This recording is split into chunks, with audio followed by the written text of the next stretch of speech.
Senator John McCain, who passed away this weekend at the age of 81, was a man of florid passions. He loved what he loved, and he hated what he hated. High atop his dislike list was Donald Trump. McCain despised Trump. Trump, for his part, despised McCain right back. And to their credit, neither man ever pretended otherwise. McCain attacked Trump almost until his final day. After McCain died, Trump at first could barely bring himself to mourn. He sent a brief tweet and then raised the White House flags too soon for many critics. Now, the root of this dispute between Senator McCain and the president is murky. Each side has a different story. What's clear, though, is where the press stands in this. To watch the president with President Kenyatta of Kenya twice, not saying anything about this hero, this lion of a man. It's despicable. It's despicable. The president who repeatedly refused to say anything about a war hero, despite being asked today again and again and again. How dare he? Well, there's been a lot of this today, almost exclusively from the left. On one level, it's amusing because these are the very same people, of course, who called John McCain a racist 10 years ago for daring to run against the anointed one. A month before that election in 2008, Congressman John Lewis of Georgia compared John McCain to George Wallace and then tried to connect him to the 1963 Birmingham church bombings, if you can imagine. Fast forward to this weekend, Lewis described McCain, probably the most hawkish senator in American history, as, quote, a warrior for peace. He will be deeply missed by people all around the world. In other words, never mind the racist stuff. It was never personal. For the left, everything is about political expedience, even obituaries. More troubling, though, more interesting, too, is the claim you just heard that it's, quote, despicable not to mourn Senator McCain in a certain way. Not just impolite, but immoral and forbidden.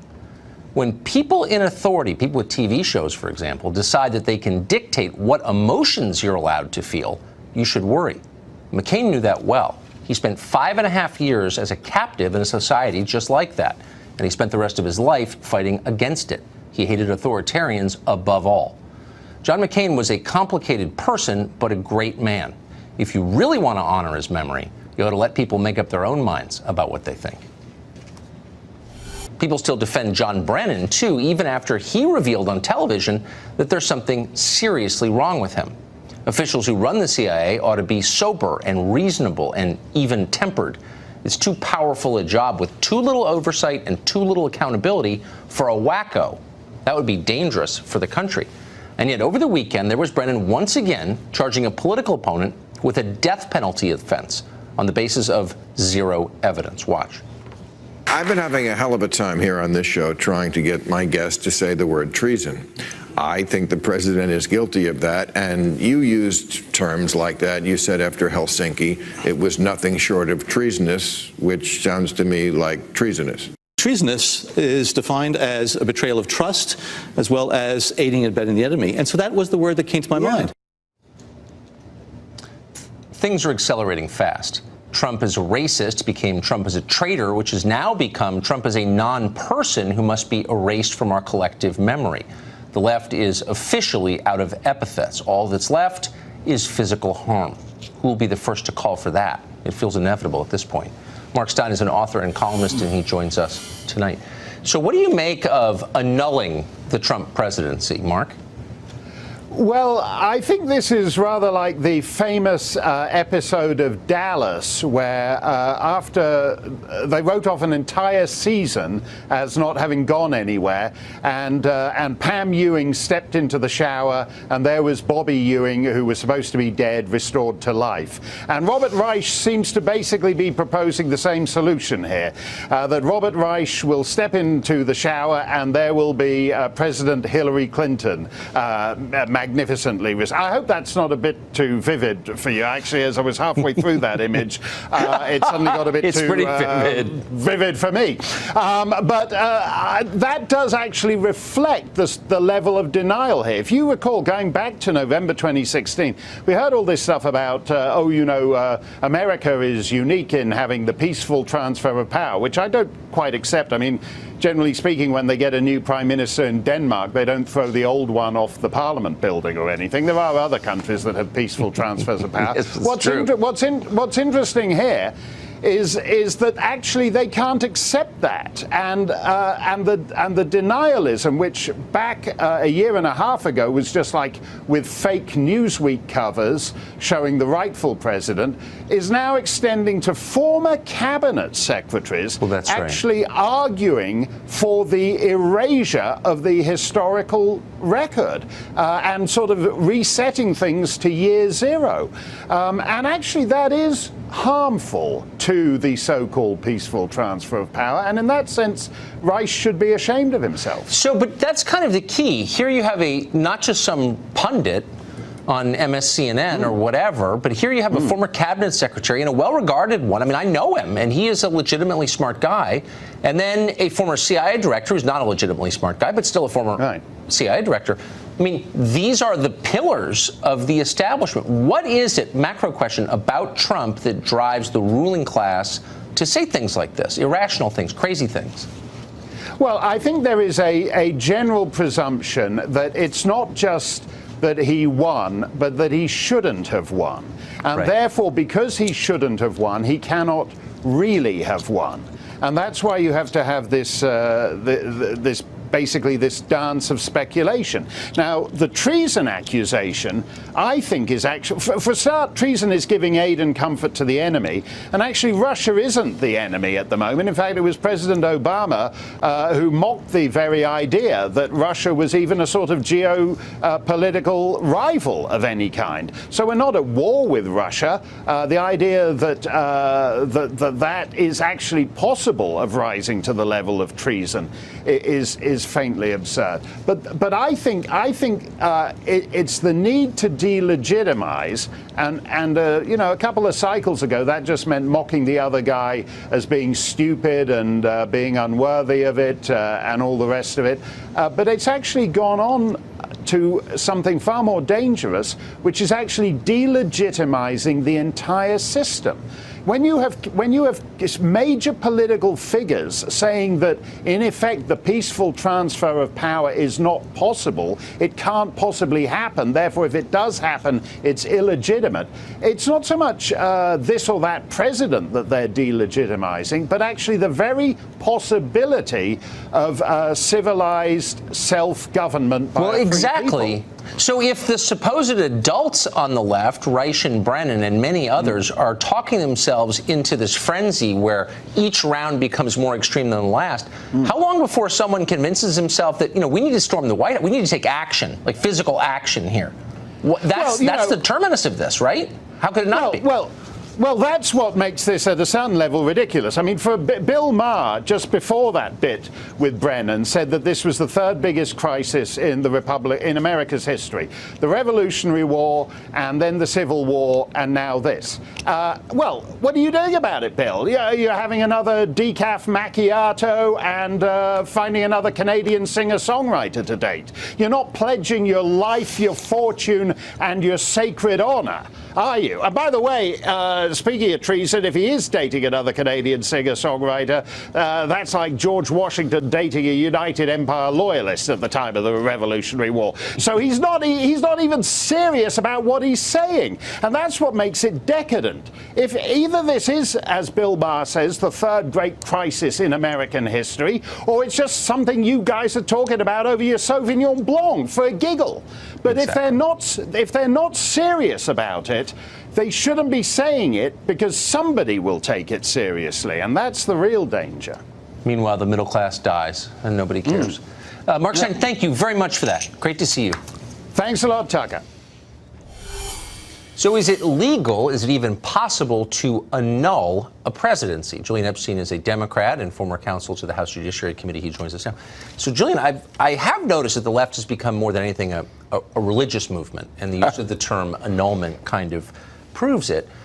If the presidency were annulled, as Reich suggests, would heretics who persist on acknowledging that Trump was once president, would they be punished?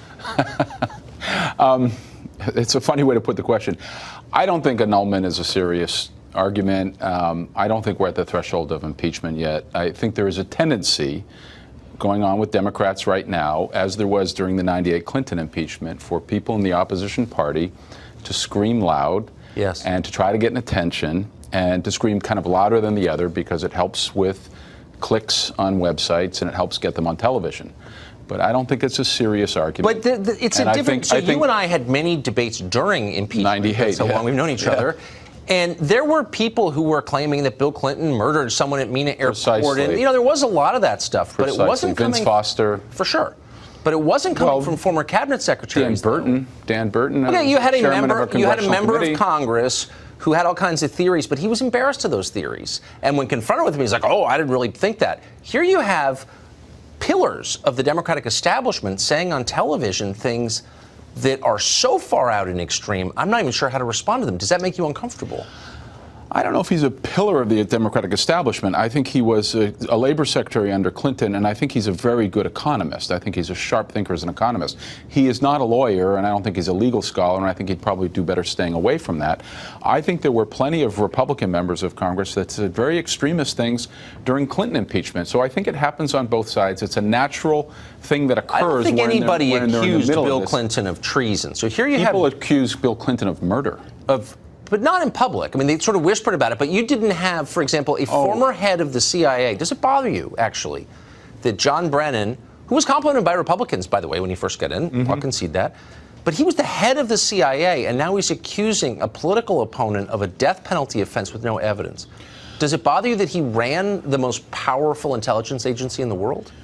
Well, I think what Brennan was referring to, and people use treason in different ways. People sometimes use treason in a legal sense, and sometimes people use treason in a more vernacular sense. And I think what Brennan was talking about was Trump continually cozying with Putin, who I think most Republicans would agree is an enemy of the United States. And I wouldn't an opponent of the United States. I don't know if I would agree with that. I mean, he's certainly no more bloodthirsty than lots of Middle Eastern tyrants. I think if you look at what he's done with the airliners, I think if you look at what he's done in Crimea and Syria, I don't think he's a guy that's looking out for U.S. interests. No, of course he's not looking out for U.S. interests. I think he would undermine U.S. interests. So would a lot of countries. That was the point. But look, I think you can go back and forth. We could go back, as we did in '98, and you go back. You can find extremists on both sides who will say things that, again, I think are designed to get attention, get on television, get clickbait for the things. Sure, but then you also, and what you're saying is absolutely right, but you also have people like, I don't know, the ranking Democrat on the House Intel Committee, who on this show accused me of carrying water for Putin because I had sincere questions about the evidence of collusion.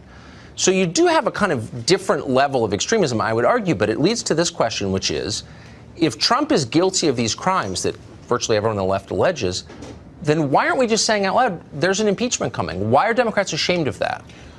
As to the question of extremism, there's a lot of extremism going on both sides. And I hope, as a thoughtful guy that you are, that you would denounce it, the extremism that's occurring on the right. I denounce the extremism that's occurring on the left. I think the Robert Reich article was ridiculous. That's the first point.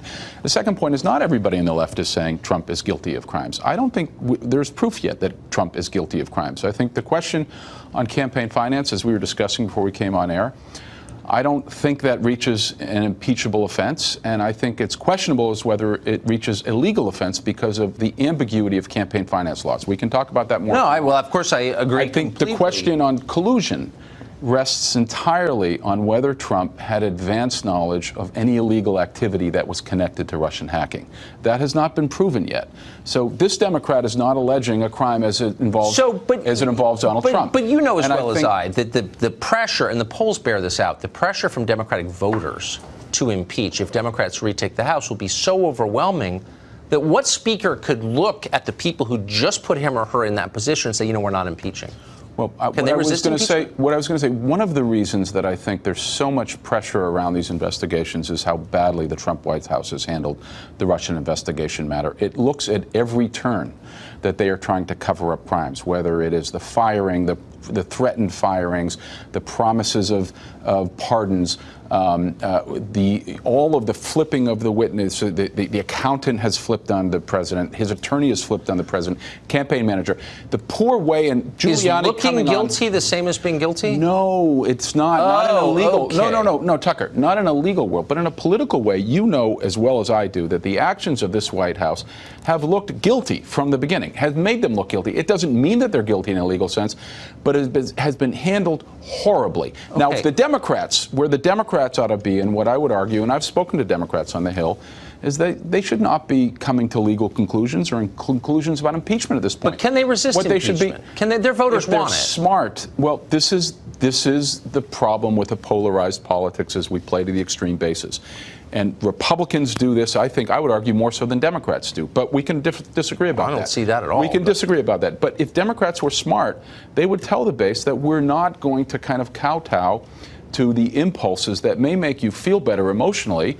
We're going to do what you and I would probably agree ought to be done here. Listen to the point. If you can find one Democratic leader, look, I agree with you. Of course, it's the Democratic leadership. If you can find one Democratic leader with the huevos to say something like that on television, I'll give you $20. Well, I think that's basically what the Democrats are saying in other words. And what the Democrats ought to be saying, Tucker, is we're almost at time. We're not going to make conclusions about impeachment. We're not going to make conclusions about prosecution. We want facts to come out. We want to protect the independent counsel and all the other investigations that are underway. We should protect the integrity of the investigation. Then they should tell the treason and allow chorus the to facts shut up. and allow the facts to come out. All right. And you ought to be there, and I ought to be there, and we ought to say, let's make a decision. I've been saying that since day one. I'm just totally. It's been 2 years. But are you for the Republican plan, the Senate bipartisan Republican plan that protects the for running the special government counsel? and like rescuing the middle class from oblivion. Well, that was the whole point of what about this. the Grassley bill that would protect the special counsel? Oh, I don't know. I don't think we should have any special counsels of any kind. It's unaccountable to the voters. But now that there's an investigation, do you think the integrity I just want it to go away and think about why. No, I'm serious. And think about why 70,000 people died of drug ODs last year. There's like real stuff going on. But you just said that you think the integrity of the investigation ought to be protected. I think I asked. Look, it's it's just the whole thing is so stupid. I've run out of patience for it. But that's not why I asked you to come on tonight. Julian, thank you very much. Thanks for having me, Tucker. Multiple investigations into Russia's interference in our election still haven't proved that Moscow colluded with Trump. So how long can an investigation that has turned up no actual evidence continue? That's ahead. We'll also have the latest on the recent news surrounding the death of Senator John McCain and the political furor it touched off in Washington today. Stay tuned.